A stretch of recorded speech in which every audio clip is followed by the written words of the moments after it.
السلام علیکم، امید ہے آپ سب خیریت سے ہوں گے۔ ویڈیو کو شروع کرنے سے پہلے تمام نئے آنے والے ساتھیوں سے گزارش ہے کہ وہ چینل کو سبسکرائب اور ویڈیو کو لائک لازمی کر دیں۔ شکریہ۔ جیسے کہ آپ سب جانتے ہیں کہ زمل ناول کی اپلوڈنگ ڈے یوٹیوب پر منڈے ہے، تو آپ کے بہت سارے کمنٹ مجھے مل رہے تھے کہ میں آپ بھی پلیز ویک میں 2 دفعہ ایپیسوڈ اپلوڈ کریں، تو میں نے سوچا کہ میں اس میں کوشش ضرور کروں گی کہ آپ کو ویک میں 2 دفعہ ایپیسوڈ لازمی اپلوڈ کر دیا کروں۔ تو آج کی ایپیسوڈ اسی سلسلے میں نے کافی لوگوں کی ریکویسٹ پر اپلوڈ کر رہی ہوں۔ امید ہے آپ کو پسند آئے، اور ویک میں 2 ایپیسوڈ صرف یوٹیوب پہ اپلوڈ ہوا کریں گے، باقی اسکیجول کے اکارڈنگ جو ہے ویب سائٹ پہ ویسے ہی اپلوڈ ہوگا جیسے کہ ہو رہا ہے۔ چلیں آج کی ویڈیو کا آغاز کرتے ہیں۔ زمل ناول از قلم طوبہ میر، قسط نمبر 8۔ جمشید: جی باؤ، گوزبرگ یگز سے کہو کہ سکندر سولے تم سے ملنا چاہتا ہے۔ گوزبرگ یگز ڈرگس مافیا اور اسمگلنگ مافیا کا وہ خاص بندہ تھا جو دنیا بھر میں ڈرگس کے دھندوں کو دیکھتا تھا، اور وہ پچھلے 4 سالوں سے سکندر سے ملاقات کرنے کی کوشش کر رہا تھا تاکہ سکندر کی طاقت کو خود کی طاقت سے ملا کر اس دھندے کو مزید توقیت دے سکے۔ اس سے پہلے یہ کام بابر اتاری نامی ایک شخص کے سپرد تھا جو بعد میں بہت بھیانک موت مارا گیا۔ کوئی نہیں جانتا کہ اس کا قتل کس نے اور کیوں اور کب اور کہاں کیا، کیونکہ سر کے علاوہ جسم کے باقی اعضاء 5 اور مختلف جگہوں سے کٹے ہوئے برآمد ہوئے۔ ایسی بے درد موت اسے ملی تھی کہ کٹے سر کے ساتھ نکلی ہوئی آنکھیں برآمد ہوئیں۔ کوئی نہیں جانتا تھا کہ اتنی طاقتور انسان کو مارنے کی جرأت کس میں تھی۔ جو لوگ جانتے تھے جواب کو ان میں بولنے کی جرأت نہ تھی، کیونکہ جو اتنی بے درد موت اس انسان کو دے سکتا ہے وہ کچھ بھی کر سکتا ہے۔ جمشید: مگر بھاؤ ایسے اچانک؟ سکندر: جتنا کہا ہے اتنا کرو، سوالات مت کیا کرو مجھ سے۔ سکندر کا لہجہ سخت تھا۔ جمشید: جی باؤ۔ کچھ دیر کی خاموشی کے بعد جمشید بولا: جمشید: باؤ، وہ کارل مارکس اور اینگلز نے آپ کے آنے کی خوشی میں ایک پارٹی رکھی ہے، اور ہاں ٹھیک ہے۔ اور یہ کہتا سکندر جمشید کو خاموش کروا گیا۔ گاڑی گیٹ سے داخل ہوئی اور پھر آگے بڑھتے ہوئے دوسرے گیٹ تک پہنچی تو سکندر کی نظر ایک آدمی پر پڑ گئی جو سیکیورٹی کے لباس میں وہاں دوسرے گیٹ پر کھڑا دیکھ رہا تھا۔ یہ منظر سکندر کی آنکھوں سے پہلے جمشید دیکھ چکا تھا تو اس کی سانسیں اٹک گئیں۔ گاڑی چلتی میں سکندر نے گاڑی کا دروازہ کھولا تو ڈرائیور نے گاڑی کو فوراً روک دیا۔ سکندر گاڑی سے اترتے ہی اس آدمی کی طرف بڑھا جو گیٹ کی دوسری طرف گھر کی راہداری کی طرف جھانک رہا تھا۔ سکندر نے ایک ہی پل میں اسے پیچھے سے دبوچا اور پھر اپنی پوری طاقت سے ایک زوردار مکہ اس کے چہرے پر مارا تو وہ آدمی سکندر سے 3 قدم کے فاصلے پر جا گرا۔ جمشید گاڑی میں یہ منظر دیکھتے ہوئے گاڑی سے باہر کی طرف بھاگا تو گیٹ کی طرف سے ایک عورت بھاگتی ہوئی آئی۔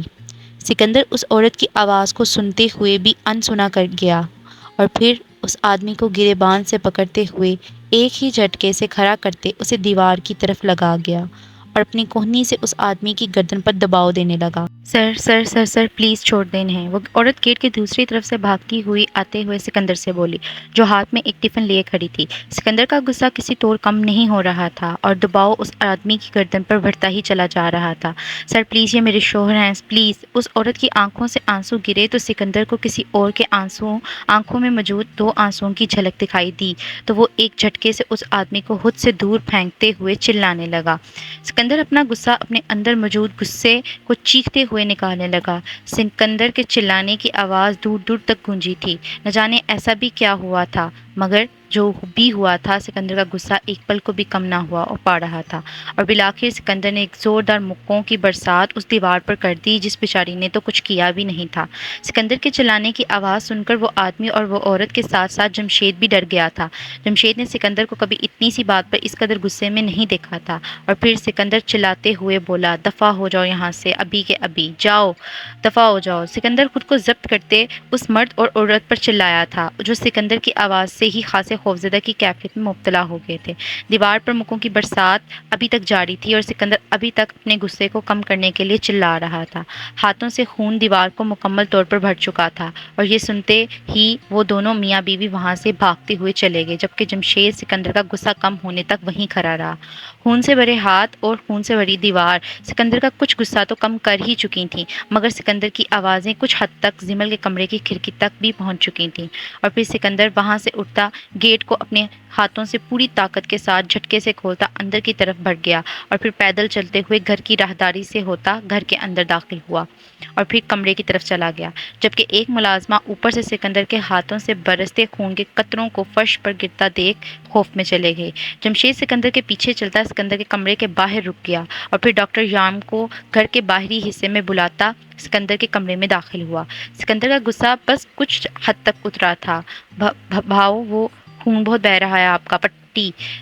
جمشید کانپتی آواز میں سکندر سے بولا تو سکندر ہلکی سی آواز میں بولا، یہاں سے ابھی کے ابھی چلے جاؤ۔ اور پھر اچانک آواز بہت بلند ہو گئی۔ میں نے کہا ہے جاؤ یہاں سے ابھی کے ابھی، دفع ہو جاؤ۔ جمشید دوسری بات کہے بغیر وہاں سے چلا گیا۔ دوسری طرف ملازمہ کمرے میں داخل ہوتی تو زمل عصر کی نماز ادا کر رہی تھی۔ کیا ہوا ہے؟ ایک ملازمہ فکر مندی سے دوسری ملازمہ سے مخاطب ہوئی۔ وہ باہر اتنا خون ان کا بہہ رہا ہے۔ پہلی ملازمہ سوال کرتی بولی، کس کا؟ وہ سر کا، ہاتھوں سے باہر سارے فرش پر خون کے قطرے گرے ہیں، مجھے تو بہت ڈر لگ رہا ہے۔ زمل دعا ادا کرتی ان دونوں کی باتوں کو سن چکی تھی اور اب اس سے بھی پریشانی ہو رہی تھی، جبکہ ایک ملازمہ زمل کے کمرے سے نکلتی دوسری ملازمہ کو ساتھ لے جا کر باہر کا منظر دکھانے لگی۔ فرش پر کافی خون تھا۔ زمل دونوں کی باتوں کو سنتے دعا کو مکمل کرتی ان دونوں کے پیچھے کمرے سے باہر گئی اور ان کے پیچھے خاموشی سے کھڑی ہو گئی، مگر کچھ ہی دیر بعد وہ دونوں ملازمہ زمل کی آمد پر ڈر گئیں اور پھر زمل سے نظریں چرانے لگیں۔ میم آپ کو کچھ چاہیے؟ ایک ملازمہ زمل سے مخاطب ہوئی۔ زمل دونوں کو جواب دیتے اوپر کی طرف سے نیچے فرش کو دیکھنے لگی تو خون کو دیکھتے چہرے پر ہاتھ رکھی۔ کیا ہوا ہے؟ زمل اس ملازمہ سے سوال کرتی بولی۔ معلوم نہیں، میں نے بس سر کو گزرتے ہوئے دیکھا ہے۔ ڈاکٹر کو کسی نے بلایا؟ زمل ایک اور سوال کرتی بولی۔ جمشید کی آہٹ پر نیچے کی طرف سنائی دی تو زمل کو خاصی پریشانی ہوئی اور پھر سیڑھیوں سے اترتی بولی، زمل سنیں، سب ٹھیک ہے؟ جمشید زمل کی آواز پر اس کی طرف متوجہ ہوا تو آنکھوں کو جھکا گیا۔ جی سب ٹھیک ہے۔ اتنے میں باقی دونوں ملازمہ بھی زمل کے پیچھے آ کر کھڑی ہو گئیں۔ زمل دوبارہ سے فرش پر موجود خون کو دیکھنے لگی تو پھر سے جمشید سے مخاطب ہوتے بولی، تو پھر یہ خون، میں نے سنا ہے سر کے ہاتھوں سے کافی خون بہہ رہا ہے، آپ نے ڈاکٹر کو بلایا؟ زمل نے اتنی معصومیت سے بول رہی تھی کہ اس کی پریشانی اس کی آواز میں خاصی معلوم ہو رہی تھی۔ وہ سکندر کی خاصی احسان مند تھی اور یہی وجہ تھی کہ وہ جمشید سے سوال کر رہی تھی۔ نہیں، بھاؤ نے منع کر دیا ہے، وہ ڈاکٹر کو وہ نہیں دکھانا چاہتے۔ زمل تو آپ خود ان کی مرہم پٹی کر دیں۔ جمشید، میں؟ کافی حیرانگی سے جمشید بولا تو زمل اس کے انداز کو ناسمجھی سے دیکھنے لگی۔ جمشید یہ تو اچھے سے جانتا تھا کہ اب اگر وہ بھاؤ کے کمرے میں گیا تو بھاؤ اس کا وہ حال و حال مکمل طور پر بگاڑ دیں گے، مگر پھر جمشید کچھ سوچنے لگا، اس کے دماغ میں ایک ترکیب سوجی، چہرے پر کچھ مسکراہٹ بھی واضح ہوئی تو جمشید بولا، میرا مطلب تھا کہ میں کر دیتا ہوں، مگر مجھے معلوم نہیں ہے کہ یہ کام کیسے کرتے ہیں، اگر آپ بتا سکیں تو پھر میں کر سکوں گا۔ زمل اس میں اچھی خاصی مہارت رکھتی تھی، اور رکھتی بھی کیوں نہ، زندگی کے جو سال اس نے تکلیف میں گزارے تھے اس میں زندگی نے اسے بہت سے زخموں سے بھی نوازا تھا، اور ان زخموں کی مرہم پٹی کے لیے اس کے پاس وہی دو ہاتھ تھے جس سے وہ کبھی اپنے ماں باپ کے آنچل میں انگلی پکڑ کر چلتی تھی۔ زمل کو زندگی کا وہ سیاہ باپ یاد آیا تو سر کو ہاں میں ہلاتے ہوئے بولی، جی ٹھیک ہے۔ جمشید نے فوراً ایک ملازمہ کو فرسٹ ایڈ باکس لانے کا کہا۔ ملازمہ دوڑتی ہوئی اوپر کی طرف بھاگ گئی۔ دوسری طرف جمشید اپنے منصوبے پر ایک دفعہ پھر سے غور کر رہا تھا، کہیں آج وہ بھاؤ کے ہاتھوں قتل نہ ہو جائے۔ وہ اتنا تو جانتا تھا کہ اس انجان لڑکی جو بھاؤ کے لیے بہت کچھ تھی، بھاؤ کبھی اس کے سامنے ایسا کچھ نہیں کریں گے، مگر خوف تو اس کے بعد کا تھا۔ مگر سکندر کے ہاتھوں کا خون کافی بہہ رہا تھا اور جمشید کو سکندر کی خاصی فکر بھی تھی، اس لیے وہ اپنی سوچوں کو جھٹکتے ہوئے ملازمہ کی آمد پر متوجہ ہو گیا اور پھر وہاں سے سکندر کے کمرے کی طرف بڑھ گیا۔ زمل جمشید کے پیچھے چلی تو دونوں ملازمہ نے بھی زمل کے پیچھے خاموشی کے ساتھ چلنا شروع کر دیا۔ وہ دونوں ملازمہ اچھی خاصی خوفزدہ تھیں۔ دروازے کے پاس کھڑے جمشید نے دروازہ کھٹکھٹایا اور کمرے میں داخل ہو گیا۔ کمرے میں مکمل خاموشی تھی اور کمرے میں مکمل اندھیرا تھا۔ جمشید 2 قدم آگے بڑھا تو خوف میں وہ کمرے کو روشن کرتا بولا، بھاؤ۔ سکندر صوفے سے ٹیک لگاتا کچھ پرسکون معلوم ہو رہا تھا۔ وہ کسی خیالوں کی دنیا میں گم تھا، یا شاید کسی کے خیالوں میں گم تھا جس کا خیال اس میں ہر برے احساس کو کچھ پل کے لیے مات دینے میں مدد کرتا تھا۔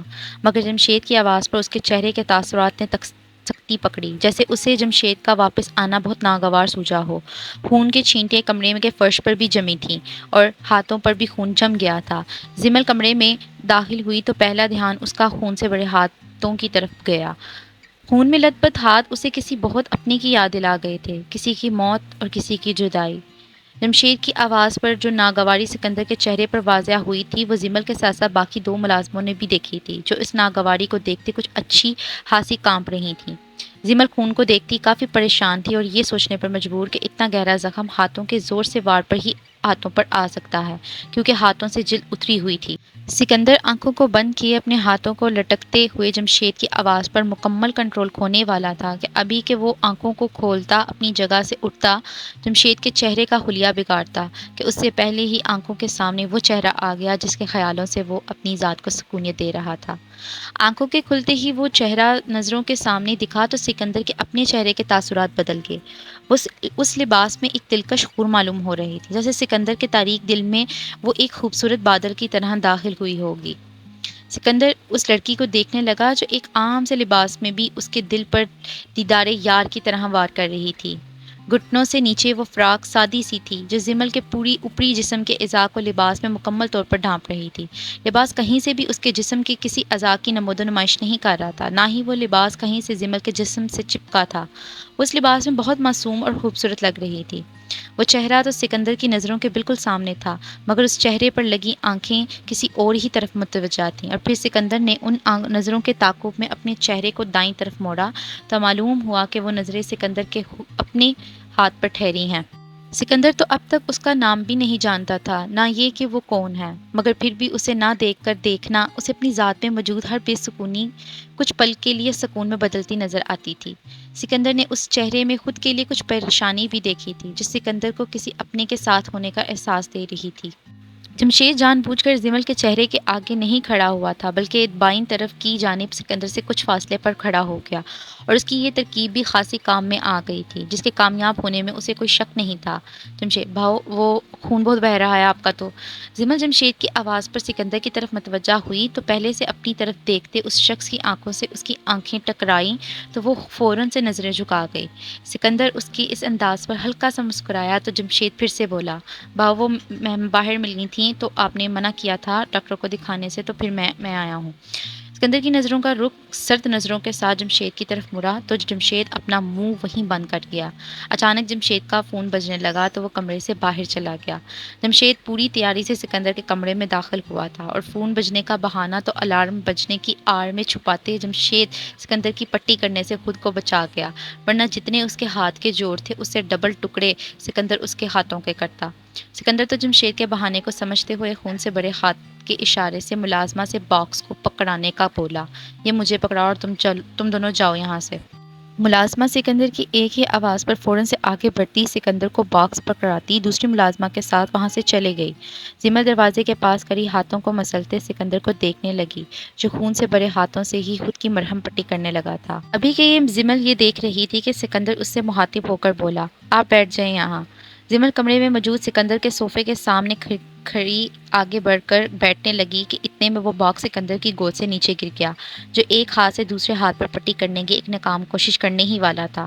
زمل چیزوں کے گرنے پر فرش کی طرف متوجہ ہوئی اور بولی، میں اٹھا دیتی ہوں۔ سکندر اس کی آواز اپنے کانوں سے ٹکرانے پر مسکرا دیا۔ اس کی آواز سکندر کے اندر کے وجود کو ایک الگ سا احساس بخش رہی تھی۔ زمل فرش سے چیزوں کو اٹھاتی ڈبے میں ڈالنے لگی تو سکندر اسے یوں ہی دیکھنے لگا۔